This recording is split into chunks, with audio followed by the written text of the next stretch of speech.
to commemorate the opening of a cemetery in the small Pennsylvanian town of Gettysburg.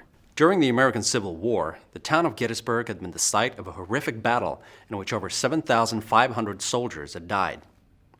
It was out of these sad circumstances that one of the most famous speeches in American history was conceived, the Gettysburg Address. The story behind the speech is a fascinating one. Despite being the President of the U.S., Lincoln was not asked to make the keynote speech at the ceremony. That honor belonged instead to a man called Edward Everett, who had in his time been the Secretary of State and the President of Harvard University. The organizers wanted to open the cemetery on October 23rd, but Everett complained, asking for more time to prepare a speech.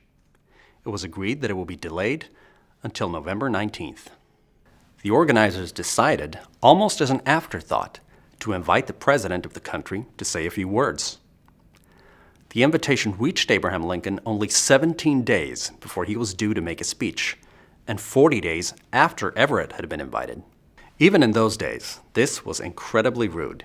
Giving the President of your country only 17 days' notice before making a speech, especially as he wasn't top of the bill, would be unthinkable today.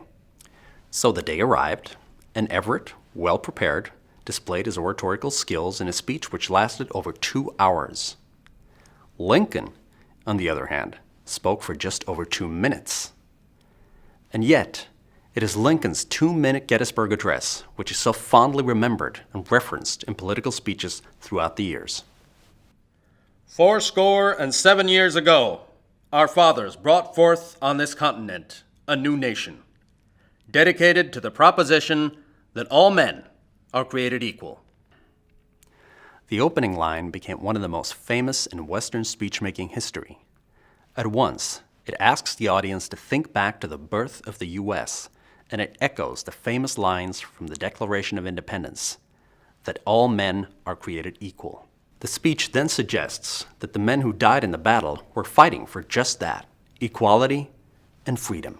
Only 10 sentences later, the speech ends with the immortal lines, "This nation shall have a new birth of freedom, and that government of the people, by the people, for the people, shall not perish from the earth."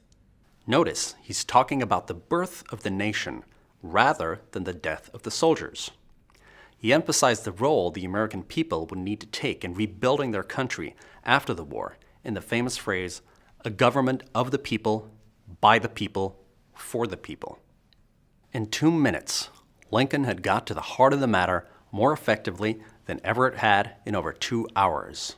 Indeed, the speech was so short that only one of the group of photographers managed to set up his camera in time to take a picture. But despite its brevity, the speech proved to be one of the turning points of the Civil War.